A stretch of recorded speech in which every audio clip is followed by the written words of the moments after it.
Vaut-il mieux choisir un tarif base ou heure pleine, heure creuse? En option base, le prix de l'énergie, exprimé en kWh, est identique tout au long de la journée. En option heure pleine, heure creuse, il existe deux prix différents du kWh. Un prix plus faible en heure creuse et un prix plus élevé lors des heures pleines. Il y a 8 heures creuses par 24 heures, essentiellement la nuit et parfois aussi en milieu de journée. Il faut savoir qu'avec les compteurs classiques, les plages heure pleine, heure creuse sont définies par le gestionnaire de réseau, commun à l'ensemble des fournisseurs. Votre fournisseur n'a donc pas la main pour les modifier lui-même. Pour que l'abonnement heure pleine, heure creuse soit financièrement intéressant, il faut effectuer plus d'un tiers de sa consommation en heure creuse.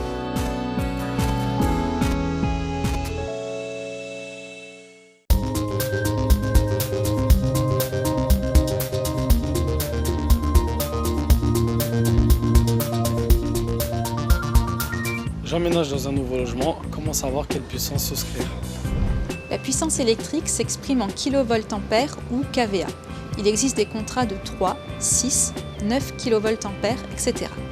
La puissance à souscrire dépend de vos usages, des caractéristiques du logement, de votre composition familiale et des équipements électriques. La puissance actuelle de votre contrat est indiquée sur vos factures. Plus la puissance est élevée, plus le prix de l'abonnement est important. En cas de puissance trop faible, votre installation disjoncte régulièrement. Il faut alors vous rapprocher de votre fournisseur afin de modifier votre contrat pour souscrire une puissance plus élevée.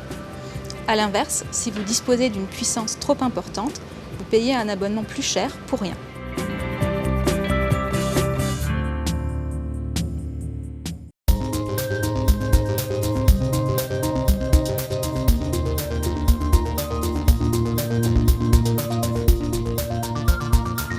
Comment s'effectue le relevé de compteur?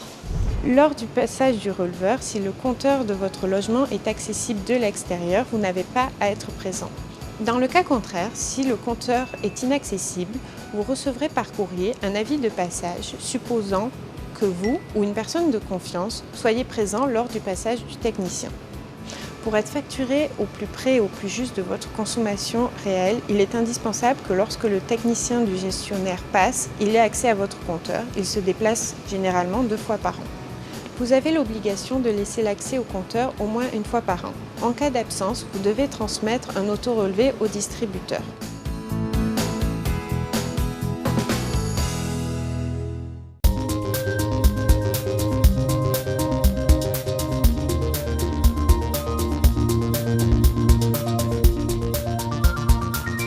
J'ai entendu parler des compteurs de nouvelle génération. Qu'est-ce que c'est? En électricité, mais aussi en gaz naturel, des compteurs de nouvelle génération vont progressivement remplacer les anciens. En électricité, ils s'appellent Linky et pour le gaz, ils s'appellent Gaspar. Ce sont des compteurs communicants. Comme les compteurs actuels, ils enregistrent la consommation d'énergie. Leur différence, c'est qu'ils communiquent avec le système d'information du gestionnaire de réseau. Ces nouveaux compteurs permettent de réaliser un relevé des compteurs à distance. Avec les compteurs communicants, vos factures devraient être plus précises car basées sur des relevés plus fréquents. Les compteurs communicants permettront de mieux suivre la consommation.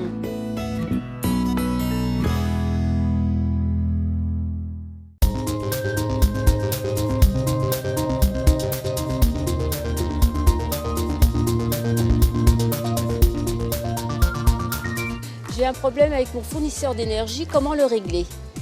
En cas de litige, commencez par contacter votre fournisseur ou distributeur par téléphone puis par écrit si le problème persiste. La réclamation peut être envoyée par courrier ou par courriel et il est important d'en garder une copie. Si 2 mois après avoir effectué votre réclamation écrite, votre problème persiste, vous pouvez saisir gratuitement le médiateur national de l'énergie. Donc quand nous avons analysé l'ensemble du dossier, nous proposons une solution qui peut être un accord amiable si l'opérateur et le consommateur sont déjà d'accord, ou nous proposons une recommandation plus précise. Les solutions que nous proposons ne sont pas contraignantes. Il n'en reste pas moins que 80% de ces solutions sont adoptées par les opérateurs, ce qui fait que l'ensemble, la quasi-totalité des dossiers que nous recevons se solutionnent dans l'intérêt du consommateur.